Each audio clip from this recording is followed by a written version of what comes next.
우리가 지난 시간에 하나님이 가장 싫어하는 죄가 무엇인가를 생각했습니다. 그것은 바로 우상 숭배입니다. 우리 기독교인들은 사실 이 우상 숭배가 엄청나게 무서운 죄라는 걸 잘 알기 때문에 어지간하면 이렇게 미신을 섬기는 그러한 성도들은 없는 것 같아요. 여러분 집에 북어 이렇게 매달아 놓으신 분 계신가요? 대문 앞에 부적 달아 놓으신 가게에다 그런 분 계신가요?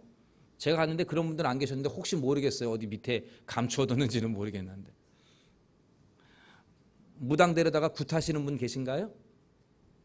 연초에 점 보러 다니시는 분 계신가요? 없으시죠?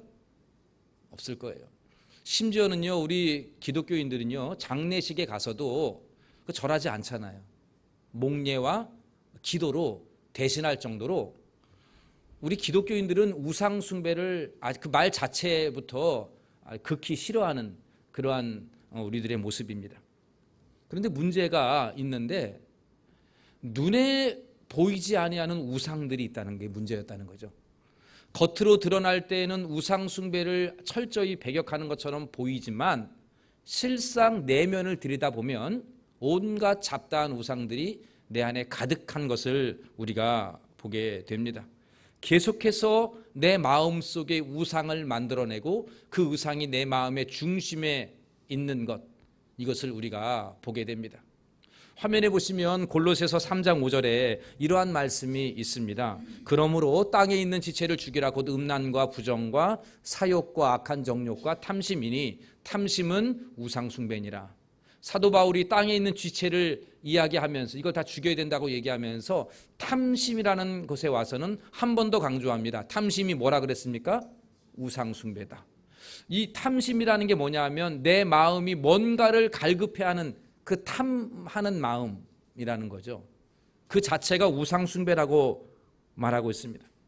그리고 어제도 지난주에도 말씀을 드렸지만 팀 켈러 목사님께서 인간의 마음은 뭐라 그랬죠? 우상 숭배, 우상 공장이다 그랬어요. 인간의 마음은 우상 공장이다. 그 말이 맞는 것 같아요. 인간은 끊임없이 우상 숭배 안 한다고 말하지만 마음이 우상을 만들어내고 있다는 거죠. 바로 그 탐심 때문에. 그래서 잠언서 4장 23절에 보면 이와 같은 말씀이 있습니다. 잠언 4장 23절 같이 한번 읽어봅시다. 무릇 지킬 만한 내 마음을 생명의 근원이 뭘 지키라고 말합니까? 마음을, 내 마음을 지키라고 말해요. 마음을. 내 마음에 지금 무엇이 가장 중심에 있는가? 그 마음을 점검하라는 겁니다.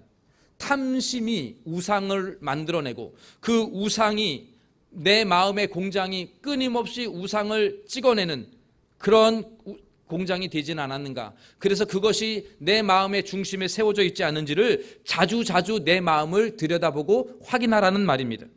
그래서 내 마음의 중심이 원래는 누가 있어야 되겠습니까?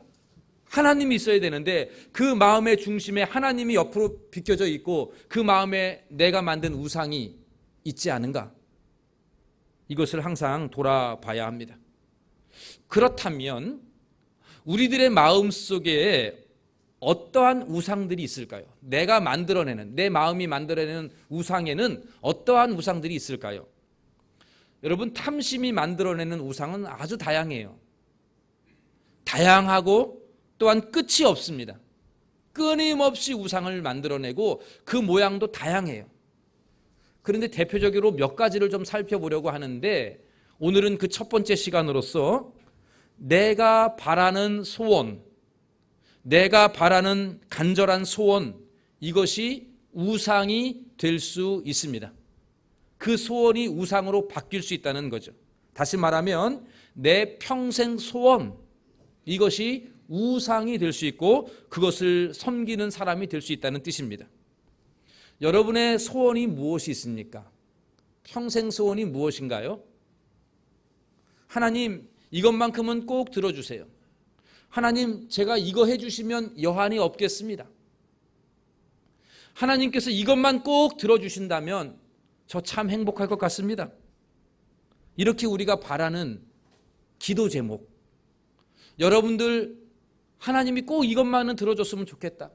이것만 들어주면 하나님 여한이 없겠습니다. 이것만 있으면 행복하겠습니다. 라고 생각하는 그 기도 제목이 위험합니다. 그것이 자칫하다가는 우상이 될 수 있고 그것을 섬기는 사람이 될 수도 있다는 뜻입니다. 왜냐하면 그 소원이 이루어져야 내가 행복해질 수 있다라고 생각하기 때문에 그래요. 그러니까 이 소원이 이루어지지 않은 이상 나는 아직은 행복하지 않아, 이렇게 생각하는 것 자체가 바로 그것이 우상이 돼버리는 거죠.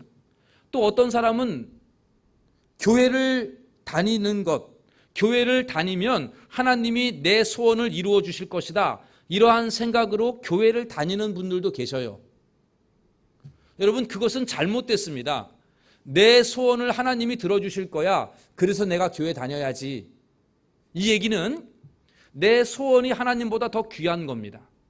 그래서 그 소원을 이루고자 하나님을 이용하는 것과 같은 얘기예요. 그 소원이 더 중요한 거예요. 그래서 내가 종교도 갖는 거예요. 이 소원 이루려고. 그렇게 해서 내 마음의 소원이 우상으로 둔갑될 수가 있다는 뜻입니다. 그러나 여러분이 바라는, 그토록 바라는, 이것만 있으면 여한이 없겠다라고 하는 그 소원이 이루어진다고 해서 여러분들의 삶의 진정한 행복이 끊임없이 찾아오는 것은 결코 아니에요. 여러분들이 생각하는 것만큼 그것이 이루어지면 행복할 것 같은데 그렇지 않다는 뜻입니다. 어떤 사람은 국회의원이 되는 게 평생 소원이, 이 사람은 대통령이 되는 게 평생 소원이에요. 그래가지고 그 당선되면 막 좋아가지고 모든 걸 다 이룬 것처럼. 그러나 여러분, 그것이 결코 행복할까요? 그 이루어지면? 그렇지 않은 걸 얼마든지 많이 볼 수 있지요. 어떤 사람은 내 자녀가 서울대학교 붙는 게 평생 소원인 사람도 있어요. 서울대학교 붙으면 이제 행복할 것 같아요. 모든 게 다 이루어진 것 같아요. 그런데 여러분, 그게 행복을 가져다 줄까요? 아니겠죠. 그거는 서울대생들을 보면 알아요. 그들 가운데 우울하다고 하는 사람들이 상당히 많다는 거예요. 열등감에 시달리는 사람도 얼마든지 많이 있어요. 늘 1등만 했던 사람들인데 행복이 아닌 거죠. 수많은 스포츠 선수들이나 수많은 연예인들이 최고의 인기의 자리에 올라갑니다. 그러면 평생 행복할 것 같아요. 모든 걸 이룰 것 같아요. 그런데 여러분, 그렇지 않다는 거예요. 많은 사람들이 그 자기가 원했던 자리에 도달했는데 그곳에서 온갖 비리와 온갖 죄악과 타락과 범죄로 한순간에 인생을 망치는 경우가 얼마나 많이 있습니까? 여러분, 그 이유가 뭐냐 하면 그 마음의 소원이, 그 목표가 그의 우상이 되었기 때문에 그런 거예요. 그것만 움켜쥐면 행복할 것 같은데 현실에 보니까 행복하지가 않은 거예요. 마음이 허탈한 거예요. 이것만 있으면 다 될 것 같은데 마음이 허탈한 거예요. 뭔가 부족한 거예요. 그러다 보니까는 자꾸 마약에 손을 대고 쾌락에 손을 대고 온갖 물질에 빠져 있고 정욕과 탐욕에 빠져서 인생을 나락으로 떨어지는 그러한 사람들이 우리가 TV에서 한두 번 봅니까? 최고의 자리에, 그렇게 바라던 자리에 올랐는데 그렇지 않다는 거예요. 그러므로 여러분, 하나님 저에게 이것만 주시면 저는 여한이 없을 것 같아요 라고 하는 이 평생 소원, 여러분 조심해야 됩니다. 그것이 하나님보다 더 귀중히 여길 수 있는 위험이 있어요. 그것이 하나님보다 더 가치 있는 것으로 여길 수 있는, 행복으로 여길 수 있는 위험이 있기 때문에 그렇습니다. 오늘 본문에 등장하는 야곱을 한번 보십시다. 여러분, 야곱은 평생토록 험악한 인생을 살아온 사람 아닙니까? 그가 이제 28절에 보니까 나이가 몇 살이 되냐면 147세가 되었어요. 죽을 날이 임박했습니다. 야곱이 이 147세의 인생에 보면 그에게 찾아볼 수 있는 여러 소원들이 있는데 대표적으로 간절한 소원이 몇 개 있었어요. 첫 번째 그의 간절한 소원이 뭐냐면 장자가 되는 것입니다. 장자권. 야곱은 여러분들이 아시다시피 쌍둥이인데 둘째로 태어났어요. 그래서 그것이 한이 되었어요. 둘째인 것이. 장자가 되는 것이 좋은데 둘째가 돼서 한이 되었어요. 그래서 그 한을 마침내 풀어요. 형의 약점을 이용해서 팥죽 한 그릇의 장자권을 얻어내는 데 성공합니다. 아버지를 속여서 장자의 축복을 받아내는 데는 성공했어요. 여러분, 그렇다고 해서 야곱이 행복했습니까? 그렇지 않아요. 형의 분노를 사게 되고 형이 자기를 죽이려고 하는 그 위협에 느껴서 집을 뛰쳐나가야만 했습니다. 외삼촌의 집으로 도망을 급히 가야 했고, 그가 그토록 사랑했던 어머니 리브가를 그 이후로 평생 못 보고 살아갑니다. 어머니의 죽음을 못 봐요. 장자권은 얻었지만 그의 삶은 행복하지 않았습니다. 그것 때문에 고통의 시간이 되고 말았어요. 야곱의 두 번째 소원이 있었어요. 그건 뭐냐면 사랑하는 라헬을 아내로 맞이하는 거예요. 라헬만 있으면 행복할 줄 알았지요. 그래서 14년 동안 라헬 얻으려고 온갖 고생을 다 했어요. 그리고는 마침내 아내를 얻었습니다. 그래서 행복했을까요? 성경은 그렇게 나오지 않아요. 라헬을 아내로 얻었는데 라헬과 그 먼저 아내가 된 언니 레아하고 둘이 경쟁을 하는 거예요. 남편을 차지하려고 하는 경쟁. 그래서 서로 아기 많이 낳기 경쟁을 하게 돼요. 자기의 몸종까지도 남편에게 갖다 바치면서 많이 아들 낳아서 남편을 차지하려고. 여러분, 두 아내가 저렇게 싸우니 집안이 편할 일이 있겠어요? 야곱이 편했겠습니까? 그리고 이 사랑하는 라헬이 얼마 되지 않아서 베냐민을 낳다가 그만 죽고 말아요. 아내를 얻었지만 그의 삶은 행복하지 않았다는 거예요. 그리고 마지막 그의 소원이 바로 요셉이었어요. 요셉이 늘 함께 있는 것. 요셉을 그 어떤 형제들보다 편애하였습니다. 이유가 있어요. 사랑하는 라헬이 낳은 아들이기 때문에.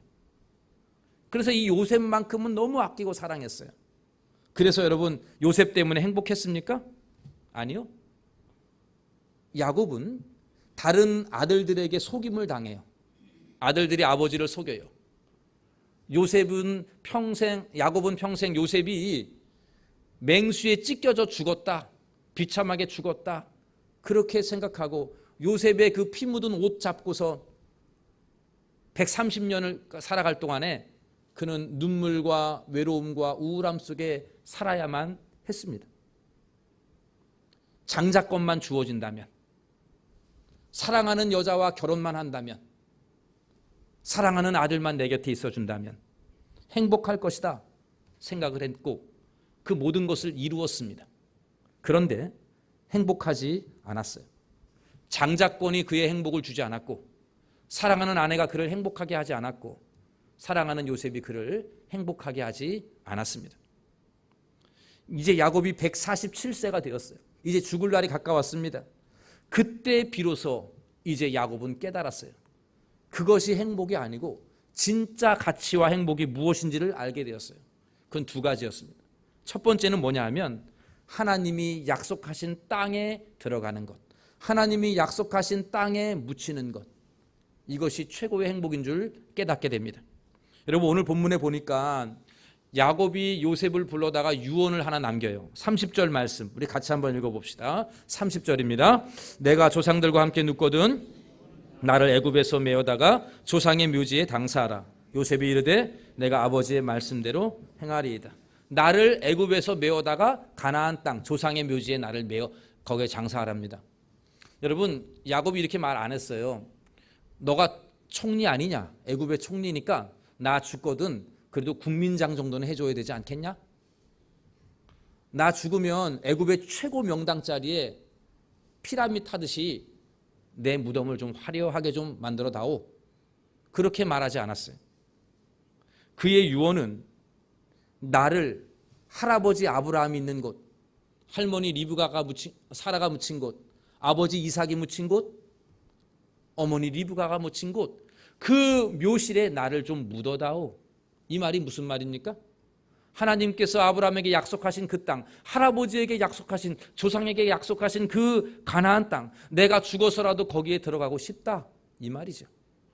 나 죽어도 이 화려한 애굽 말고 나를 그 가나안 땅에다 묻어다오.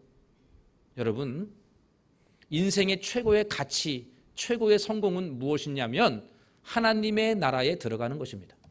아멘이십니까? 여러분, 인생의 최고의 성공 어디서 갈림길 나느냐? 내가 하나님의 나라에 들어가느냐 못 들어가느냐, 여기에 갈림길이 있는 거예요. 하나님이 저와 여러분들에게 영원한 생명을 주시겠다고는 그 하나님의 나라에 들어가는 것, 하나님의 품에 안기는 것, 그곳에서 영원한 안식을 누리는 것, 이것이 최고의 가치요 인생의 성공이며 행복인 줄로 믿으시기를 바랍니다. 야곱이 깨달았던 두 번째 인생의 가치, 그것은 뭐냐 하면 하나님을 예배하는 것, 이것이 그의 가치였음을 알았어요. 오늘 본문 31절에 보니까 요셉이 맹세를 해요. 야곱이 맹세를 시켜요. 못 믿었나 봐요. 너 맹세해라. 맹세하겠습니다. 그랬더니 이제 마음이 편해서 어떤 행동을 하냐면 31절을 여러분 보십시오. 야곱이 또 이르되 내게 맹세하라 하매 그가 맹세하니 이스라엘은 야곱이죠. 침상머리에서 하나님께 경배하니라. 침상머리에서 하나님께 경배하니라. 야곱이 지금 힘이 있겠어요? 그 노구가 무슨 힘이 있겠어요? 그러나 그 몸을 일으켜 세워서 그 머리 앞에서 하나님 앞에 감사와 경배를 드렸어요.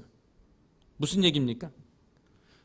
파란만장한 그의 인생을 마감하면서 하나님, 지금까지 나를 인도하시고 끝까지 나를 떠나지 아니하신 하나님, 내가 형을 피해서 베델에서 돌베개 베고 잘 때 하나님 나타나셨고 그때 하나님 나에게 약속하셨는데 나의 평생토록 나를 지켜주시고 나와 함께 하시고 마침내 나를 약속의 땅으로, 죽어서라도 약속의 땅으로 들어갈 수 있게 나의 인생을 인도하신 하나님, 그 하나님 앞에 경배해 드린 것이죠.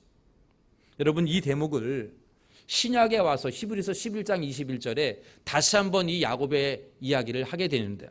여러분 한번 보십시오. 화면에 보시면 히브리서 11장 21절에 이렇게 되어 있습니다. 믿음으로 야곱은 죽을 때 요셉의 각아들들에게 축복하고 그 뒤에 같이 읽어봅시다. 그 지팡이 머리에 의지하여. 여러분 오늘 대목과 같은 얘기예요. 그런데 오늘 히브리서에서는 이렇게 되어 있어요. 침상 머리가 아니라 지팡이 머리에 의지하여 경배하였으며.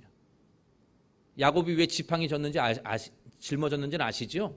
야복강가에서 씨름하다가, 하나님과 씨름하다가 위골이 돼가지고 골절돼가지고 평생 다리를 절고 지팡이를 짚고 다녔어요. 이 얘기는 무슨 얘기냐면 그가 죽을 때만 경배한 게 아니고 그의 남은 삶이 지팡이 머리 의지한다는 건 곧 하나님 의지한 거고, 그가 하나님 앞에 경배하는 것이 그의 삶이었다는 것을 말해주고 있는 대목이에요.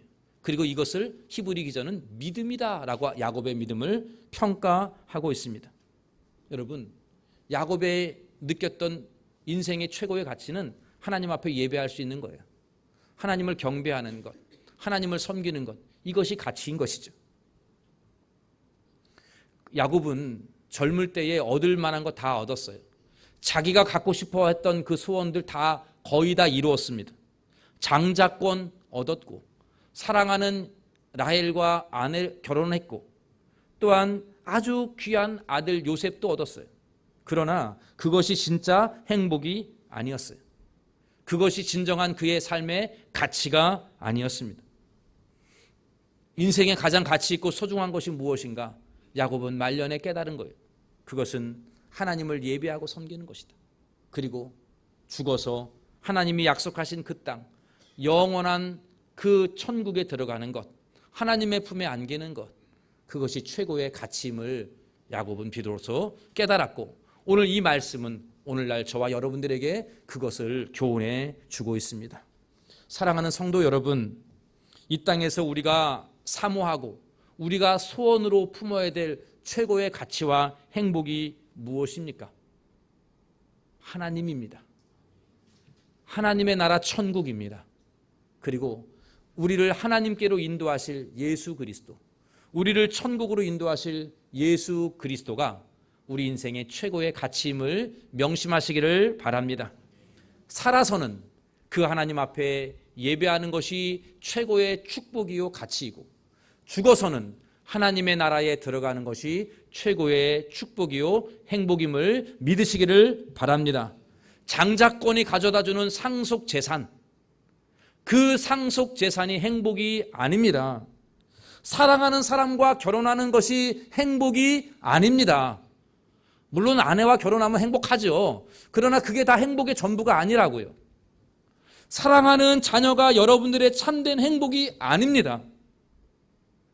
만일 장자권이 가져다주는 그 상속 재산, 그 많은 재산, 그것이 최고의 가치라고 한다면, 사랑하는 사람이 여러분들 곁에 있는 것이 최고의 행복이고 가치라고 한다면, 여러분은 죄송하지만 우상 숭배하고 있는 것이에요.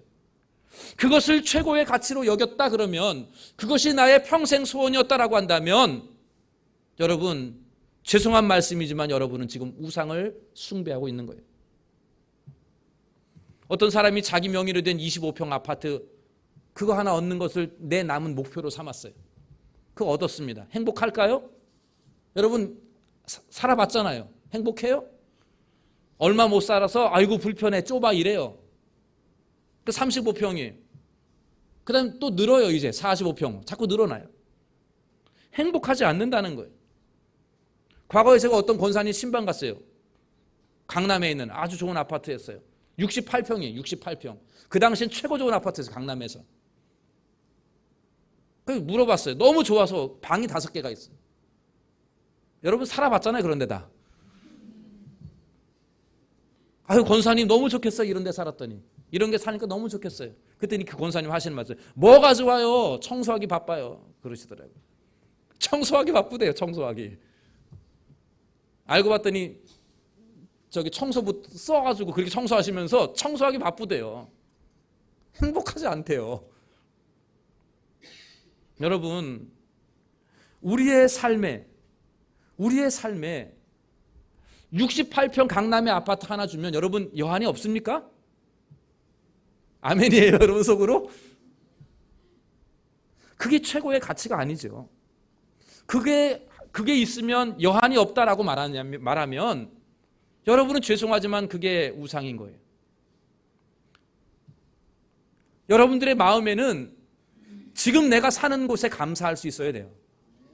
지금 여러분들이 사는 그 장소가 만족하고 하나님이 주신 천국인 줄 알고 감사할 수 있어야 됩니다.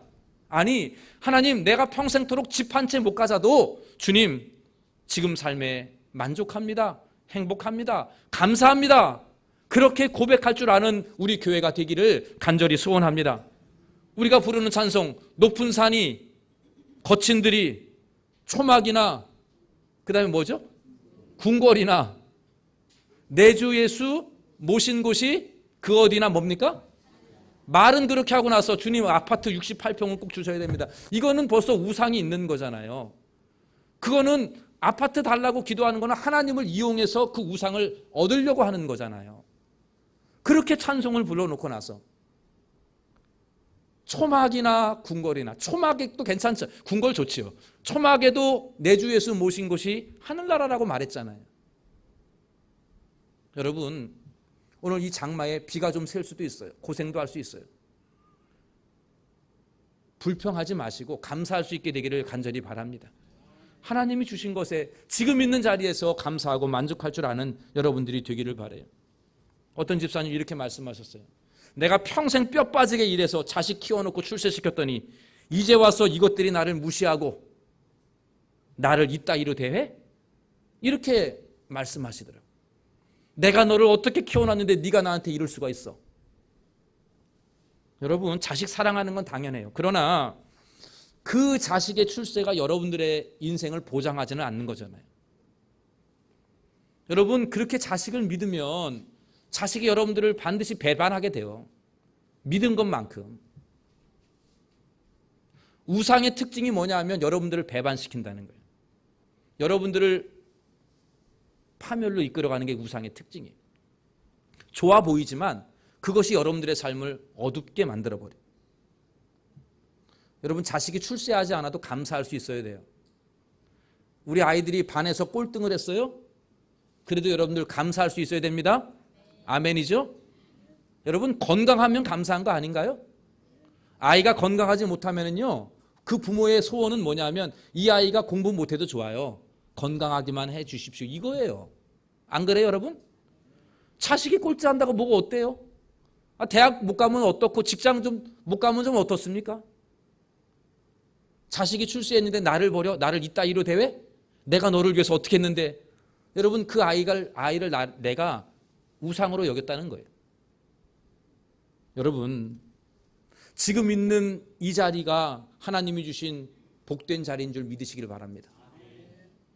여러분 곁에 있는 배우자 좀 마음에 안 들어도 감사하시기를 바랍니다.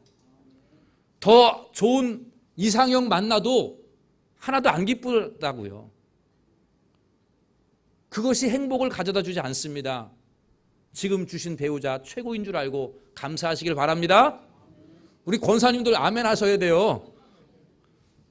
여러분들이 지금 옆에서 한 상에 둘러앉아 먹고 있는 자녀들이 있음을 감사하시기를 바랍니다. 아니, 나에게는 그런 것도 없어요. 하나님, 나는 가지고 있는 거 아무것도 없습니다.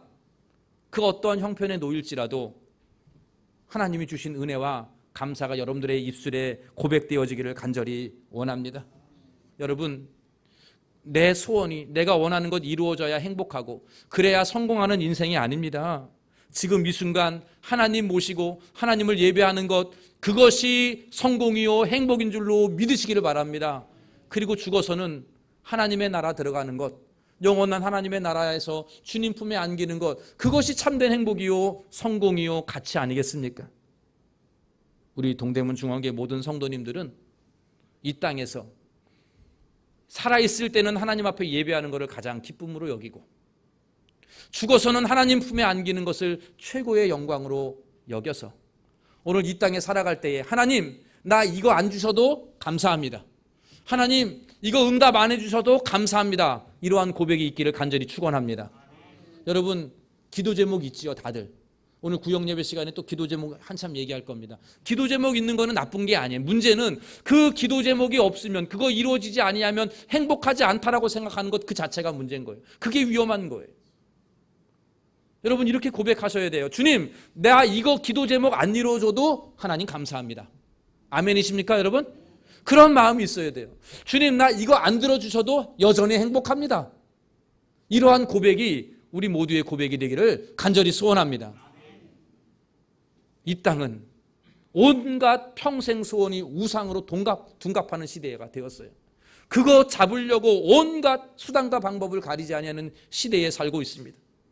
여러분, 그 위험에서 벗어나서 우리 동대문 중앙교회 성도님들은 예수 그리스도 안에서 하나님 앞에 예배하는 것을 행복으로 여기고 죽어서 하나님의 나라 천국에 들어가는 것을 최고의 영광으로 여기며 오늘 나에게 주어진 삶에 만족하고 감사하고 주님, 내 이 소원 기도 제목 응답하지 않아도 주님, 나 충분히 행복합니다. 나 정말 감사합니다. 하나님만 있으면 됩니다. 이러한 고백으로 남은 여생 살아가는, 그리하여 내가 죽거든 하나님 나라 영광에 들어가는 복된 성도님들 다 되시기를 예수님의 이름으로 간절히 축원합니다. 기도하겠습니다. 하나님 아버지, 감사합니다. 오늘 말씀을 통해서 우리가 바라던 기도의 제목과 평생 소원이 위험하고 그것이 우상으로 둔갑될 때가 있음을 보게 하여 주심에 감사합니다.